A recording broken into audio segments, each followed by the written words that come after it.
April 1980, Baba Gurbachan Singh, chief of the Nirankari sect, was assassinated.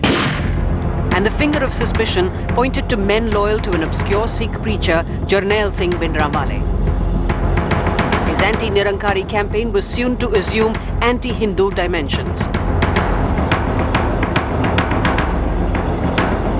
On the 9th of September 1981, Lala Jagat Narayan, an influential editor of a Jalandhar-based newspaper, was waylaid and killed near Ludhiana by 3 motorcycle-riding extremists.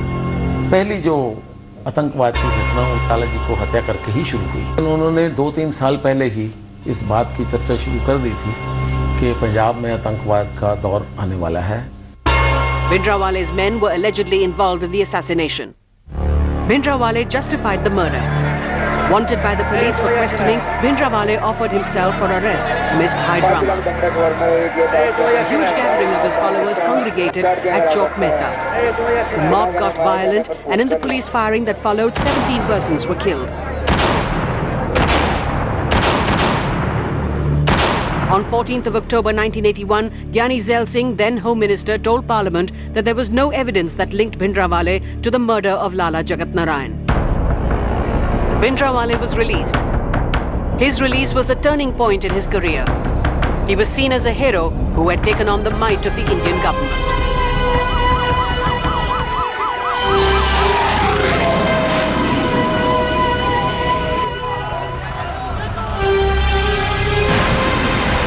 The Green Revolution in the preceding decades had turned Punjab into the granary of India. It was this fertile land that was to witness much bloodshed and anarchy in the coming years. 25,000 people died, and for close to a decade, peace eluded Punjab. By 1978, the Akali Dal had launched a series of agitations to force the centre to concede to the demand made in the Anandpur Sahib resolution. These demands were projected as a Magna Carta of Sikh aspiration. The Anandpur Sahib resolution was adopted in this holy shrine founded by the 10th Guru. The Charter of Demands included certain religious concessions. It also called for exclusive control of Chandigarh city, a realignment of boundaries to include Punjabi-speaking parts of neighbouring states, a greater share of river waters in the region, and a radical realignment of centre-state powers, and most significantly, a special status for the Sikhs in Punjab. But by 1981, the core stipulations of the demands had been hijacked by Jarnail Singh Bhindranwale, a fiery fundamentalist, one who was already being seen as a militant messiah.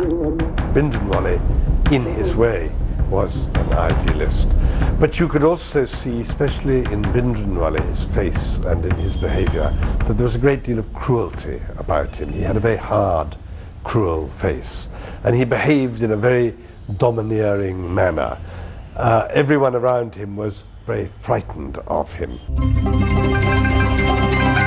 The peasant family of Road village in Faridpur district, to which Bhindranwale was born, had named him Jarnail, a Punjabi corruption for general, hoping he would join the army as his 2 elder brothers had.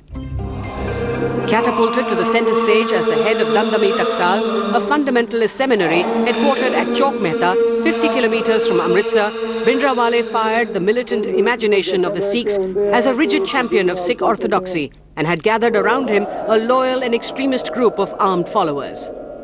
संत जरनैल सिंह एक तो हमेशा सच बोलते थे, दूसरा वो कदे डरदे नहीं सी, तीसरा वो किसी नाल वैर नहीं सी करदे, चौथी गल जिहड़ी उन्हां विच इह सी कि ਉਹ ਕਿਸੇ ਵੀ ਕਹਿੰਦੇ ਸੀ ਮਨੁੱਖ ਦੇ ਦਰਵਾਜ਼ੇ ਤੇ ਨਹੀਂ ਜਾਣਾ ਜਿੱਥੋਂ ਮੁੜ ਕੇ ਇਹ ਕਹਿਣਾ ਪਵੇ ਚੰਗਾ ਭਾਈ ਤੂੰ ਹੁਣ ਚਲੇ ਜਾ ਆਪਦੀ ਥਾਂ ਤੇ ਖੜ ਕੇ ਰਹਿਣਾ ਆਪਦੀ ਥਾਂ ਤੇ ਖੜ ਕੇ ਗੱਲ ਕਰਨੀ Jarnail Singh Bhindranwale was widely believed to have been propped up by the Congress to steal the thunder out of the Akali agitation. Bhindranwale was encouraged by Gyani Zail Singh at that time to contest elections to the Shromani Gurdwara Prabandhak Committee against Akali Dal. They were pitched against Akalis. So gradually he was given more powers. After their defeat in the 1980 elections, senior Akali leaders had come to the conclusion that a combination of religion and politics was a more effective chemistry. Political compulsions led the Akali Dal to ally with Bhindranwale. Sant Harcharan Singh Longowal announced a Dharm Yudh to fight for the benefits of the Sikh. Bhindranwale, who had announced a morcha for the release of one of his supporters, Amrik Singh, declared that he was merging his agitation with the Akali Morcha. The Congress party thought that let's raise a group which then starts raising demands that Akalis make when they are out of power. So the whole thing started as a way of embarrassing the Akalis in power with the demands that they would have made when out of power, not realizing that Akalis sooner or later were going to be out of power and then would have to join hands. The two streams will have to come together. Terrorism was now on the rise in Punjab. Intelligence reports confirmed that arms were being smuggled into the Golden Temple. The Punjab crisis aggravated because of the political feud between Gyani Zail Singh and Sardar Darbara Singh, then Chief Minister of Punjab. The Chief Minister was himself attacked and terrorists attempted to disrupt the Republic Day celebrations on the 26th of January 1983. There was pressure on Mrs. Gandhi to act firmly, but Mrs. Gandhi was hesitant to take strong action. On the morning of 23rd of April 1983, Deputy Inspector General A.S. Atwal was among the worshippers thronging the Golden Temple. Inside the shrine, the 39-year-old police officer prostrated before the Guru Granth Sahib, the holy scriptures of the Sikhs. After a few minutes, Atwal left the Harmandir and walked towards the main gate. As he was climbing up the marble steps, shots rang out and Atwal collapsed, dead. The shooting advertised Punjab government's inability to cope with terrorism. Even Sikhs who sympathized with the Akali movement were appalled that the sanctity of the Golden Temple had been violated. DIG Atwal की हत्या जो हुई वो उसकी हमने निंदा की, निखेधी की, even सन जरनैल सिंह ने भी. There were many who felt that the state government should have seized the opportunity to stage a lightning raid on the Guru Nanak Niwas and hold out the killers. This was the one occasion when public opinion would have permitted such an action. Atwal's killing plunged the morale of the Punjab police to a new low. By September that year, the rising selective killings of Hindus had bared the militant strategy. And one of the things that the Khalistan movement in Bhindranwale were trying to do was to promote a division between the Sikhs and the Hindus. And I think it's very significant that they were never successful in doing this. So I think that the basic harmony, the basic unity of the people of Punjab was never actually undermined. It was threatened, but never undermined by these people. In October, a local bus was hijacked and Hindu passengers were segregated and shot dead. Next month, the incident was repeated. Following escalating incidents of extremism, the state was brought under President's rule in October 1983. By the beginning of 1984, the atmosphere in Punjab had become exceedingly surcharged. A vigorous Akali mass agitation and surging terrorism overwhelmed the state. Even more alarming was the fact that Sikh extremists had begun fortifying the Golden Temple complex. Weapons were being stockpiled. Bhindranwale, who by the end of 1983 had entrenched himself at Akal Takht inside the complex, ran a parallel administration. He would hold court and he would say, oh, so and so, he needs to be fixed. He knew how to use the right combination of fear and charm in the same, in a very good measure. Because he wasn't just somebody who said, do this or I'll shoot you. He would always say this in a clever manner. There were clear indications of several gurudwaras across the state becoming sanctuaries for militants. As militant attacks heightened, in May 1984, the Akali Dal declared its non-cooperation stir from the 3rd of June. The call was for Sikhs to stop the movement of food grain from Punjab to other states. As desperate last-minute attempts to persuade Akalis and avoid confrontation between the government and Bhindranwale's men floundered, Prime Minister Indira Gandhi finally made a decisive move. On June 2nd, the army was called in. 3 divisions moved into Punjab. The state was completely sealed off from the rest of the country. This was a very unusual thing for India, that the army had sealed off an entire state and the press had been expelled from there. Troops, a deliberate mix of Hindu and Sikh soldiers, commanded by Sikh generals, surrounded the Golden Temple. We were were there for a day when the army was moving into position. We went and saw them, we talked to them, we found out names of some of the regiments surrounding the temple and everything. An appeal to the extremists to surrender brought a heavy barrage of firing from their well-entrenched positions. This looked like it was under siege. There were explosions all day, there was automatic fire all day. This was like having a battlefield in the heart of the town. Operation Blue Star, the code name the army gave to its storming the temple complex, had begun. We were put in buses and we were driven, and we could hear the army action and the firing of the army. It took the army 3 days of fierce fighting to neutralize militant positions. It was very little damage to the Golden Temple itself, but the Akal Takht had been blown up. And one look and you knew that this had not been done with rifles. Something heavier had been used, artillery or tanks, and then you could figure out tank tracks. Bhindranwale and many of his followers were killed in the storming of the Golden Temple. There was an element in them of wanting martyrdom, to be honest. I think they felt that if they became martyrs, then this would be a tremendous boost to the movement. And I think they also felt that if they could drag the army into the Golden Temple, this would also be a tremendous boost to the movement. Military action in the bastion of Sikhism provoked a wave of deep anguish and resentment among Sikhs. ऐसे लाशें पड़ी थी जैसे कोई picture में तो देखा होगा, जंग के मैदान में तो देखा जा सकता है, लेकिन वैसे अपनी आंखों में मैंने पहली बार देखा कि अपने ही देश में अपनी मिलिट्री, अपनी फोर्सेस ऐसे भी कर सकती है. Mrs. Gandhi justified it as a last resort to curb extremism, controlled from the holy shrine. I don't think we could have done anything else. We wanted to give the maximum time to those inside, to whom we were pointing out that there was, that we had clear information about the accumulation of arms, about giving shelter to criminals and murderers and so on.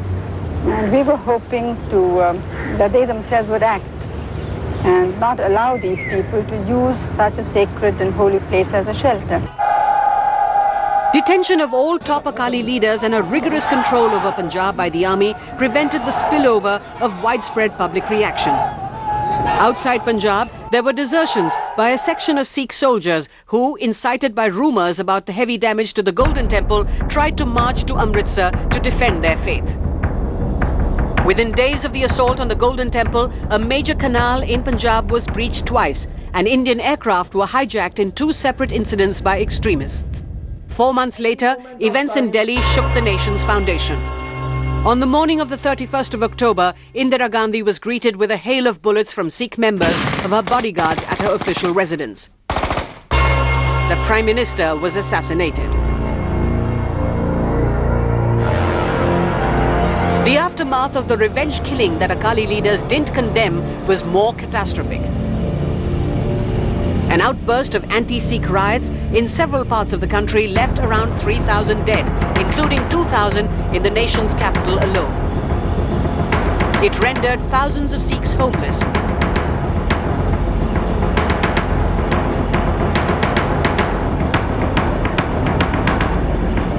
Riding a sympathy wave, Rajiv Gandhi swept the Lok Sabha elections held 2 months after Indira's assassination. But events had dramatically aggravated the sense of alienation running deep among the Sikhs. Punjab hurtled towards another phase of lawlessness. Firmly in the saddle, the Congress government at the centre now began its political overtures to stem the Sikh unrest. Besides a package of economic concessions for Punjab, Prime Minister Rajiv Gandhi muted his shrill opposition to the Anandpur Sahib resolution. He also appointed Arjun Singh as governor of Punjab.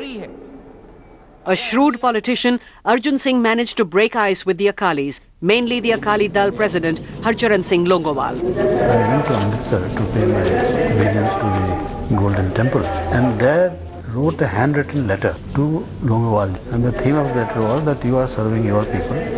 I also have been given a constitutional responsibility to do the same. I think we can both work together for this purpose, and therefore I wanted to consider this proposal. By now, Akali leadership also realized the dangers of renewing their agitation. Longowal took the lead and launched a peace offensive that paved the way for reconciliation with the centre. Steering clear of a demand for Khalistan, Longowal asserted his moderate credentials and harped on Hindu-Sikh amity to cool down communal tension in Punjab. On the 25th of July 1985, Rajiv Gandhi and Longowal signed an 11-point Punjab Accord that conceded some of Akali demands and set parameters for the resolution of the others. Sant Longowal signed the accord only for this reason that Punjab needed peace when he decided to go in for a compromise with the centre. And at that time it was considered to be in the best interest of the state and of the Sikhs also. But hopes raised by the accord proved too fragile and short-lived.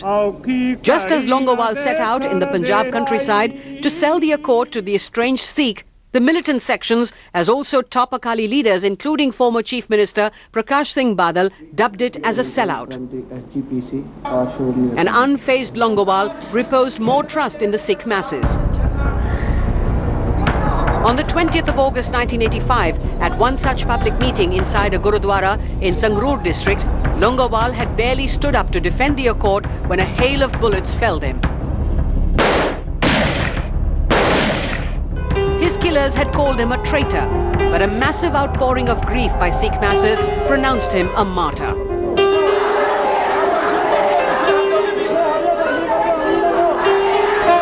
Desperate to rescue the accord, the centre quickly announced assembly elections, hoping it would make feuding Akalis close their ranks and take extremists head-on. Despite extremists' boycott, a 62% polling was recorded. A sympathy swing led to the formation in September 1986 of an Akali government headed by moderate Surjit Singh Barnala. For the Akalis, a majority rule was a dream come true. However, the dream soon turned into a nightmare, made worse by a power struggle and mounting extremist violence.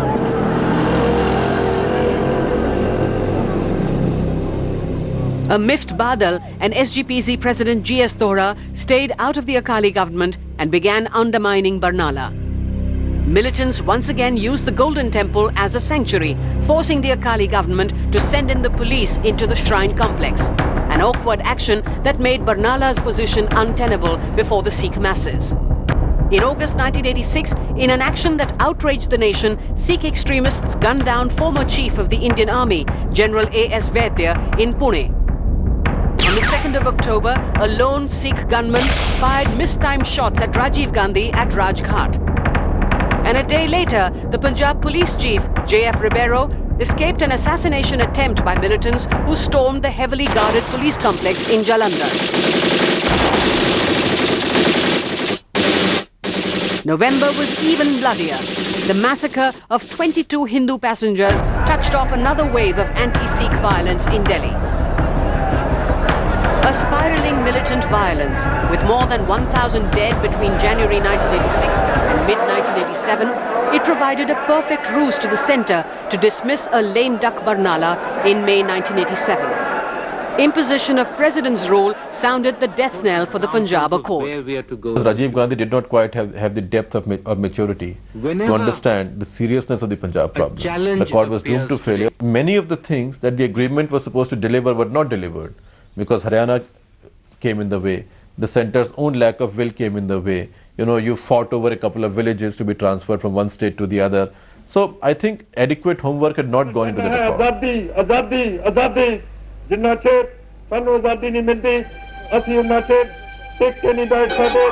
Militant violence touched a new high in early 1988. By now, militant guns had also turned against the Sikhs. With political demands pushed to the back burner, violence had assumed dimensions of a pure law and order problem. In a situation reminiscent of pre-Operation Blue Star, the challenge to the state authority again came from inside the Golden Temple. On May 9th, amidst mounting tension over fortification of the shrine, militants took a potshot at the DIG Amritsar, SS Virk, shattering his jaw. For the government, it provided a ruse to mount another offensive, known as Operation Black Thunder. We flew out the SPG, and the immediate goal was to take the two towers.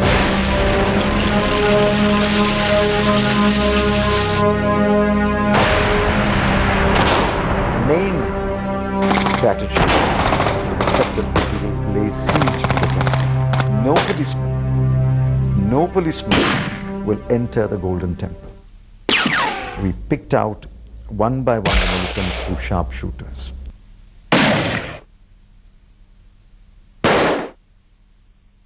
After a 10-day tense and at times violent drama, 46 hardcore militants surrendered, while another 28 were killed during the siege.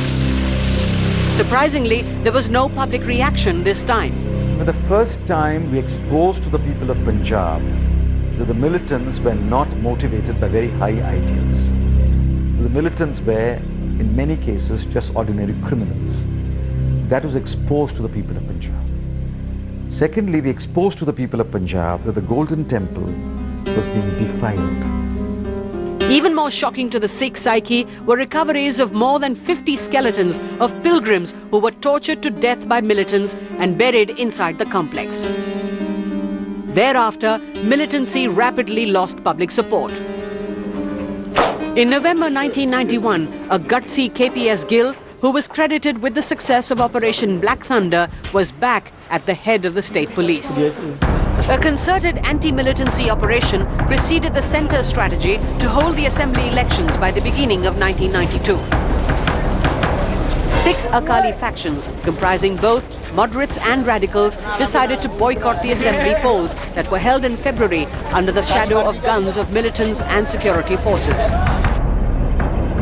It was decided to boycott the coming polls in Punjab. It's a very great historic decision which the Akalis have taken, the first sensible step that has ever been taken. The Sikhs had overwhelmingly stayed away and only Hindus had voted. The Congress, the principal political party in the fray, won a majority by just 10% votes. By the end of 1992, the tide started turning, quite swiftly and unexpectedly. As ruthless offensives by Gill's forces vanquished terrorism, signs of normalcy appeared after more than a decade of rule of the gun. We revamped our whole training. We changed the training methods. We militarized the training so that the constables could meet whatever challenge was thrown at them. An emboldened Chief Minister, Beyan Singh, taunted by Akalis as a 10% government, waded deeper by holding the Panchayat elections. And the Sikh peasantry participated overwhelmingly, providing him much-needed legitimacy. Though Beyan Singh himself, like the thousands before him, was to fall prey to terrorist brutality, a violence-weary Punjab, it seemed, was exhausted. Narrow politics and narrow religiosity finally had run its course, and a turbulent chapter in India's history was laid to rest as Punjab limped back to normalcy.